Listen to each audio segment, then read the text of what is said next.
This first one, username deleted, so Okay. don't know who posted it. Let's get into it. Let's do it. I could give you 1,000,000 times as a kid and young adult I felt scared or paranoid playing in the woods. It's a beautiful place, and I spent my entire childhood getting lost out there by myself or with friends.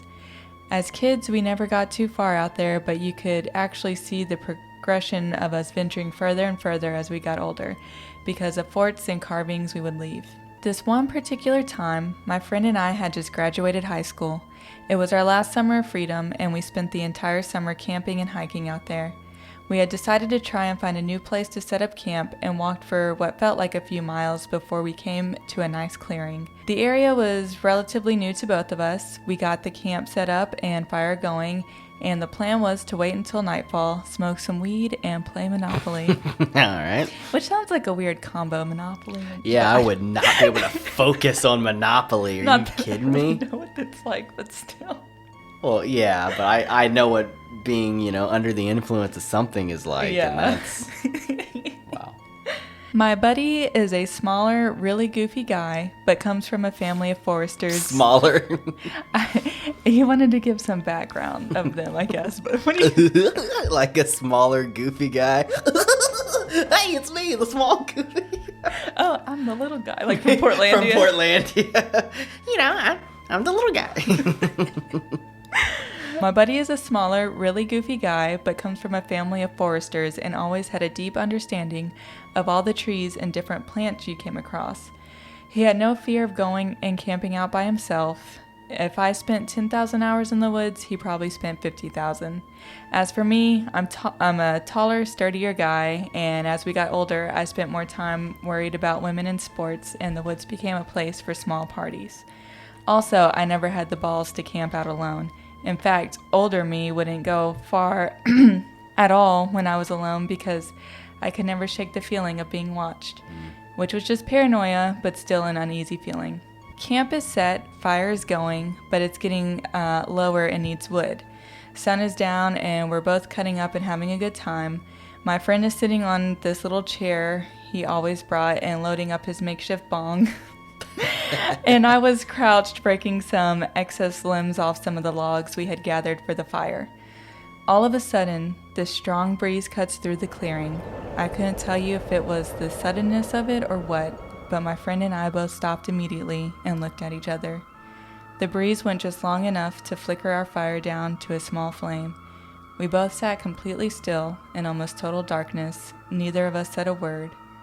Across from us on the other side of the fire, we could hear footsteps. They sounded like somebody was running and would slow to a walk and run again. Why? Yeah, I don't know. That's weird. And it definitely sounded like they were on two legs, whatever it was. By the sound of it, they were pacing back and forth over the same spot. Then just like it started, it stopped with a softer crunch on the underbrush. I knew by the sound it had taken a crouch. I was crouched still and knew I was staring right at it in the dark.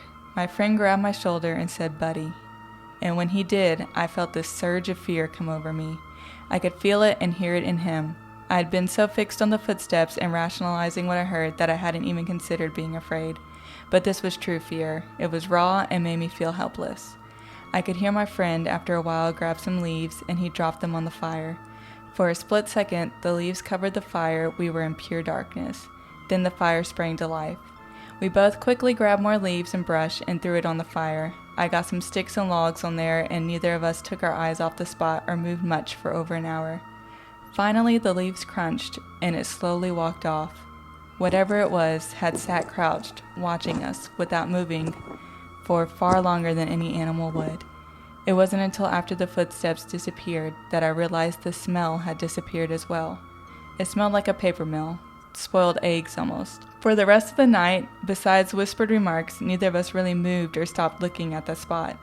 Neither of us went into the tent, and I had very short, light sleep, sitting on the ground with my head rested on my hands. My friend never went to sleep. In the morning, we packed up and silently walked back home. To this day, we talk about it in the 7 to 8 years since it happens. My forester friend has not camped by himself out there since.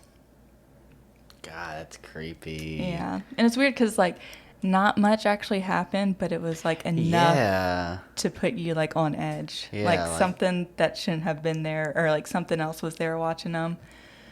Crouching, just watching them and walks away. Like, Yeah. in pure darkness, too. Like, if this was a human, like...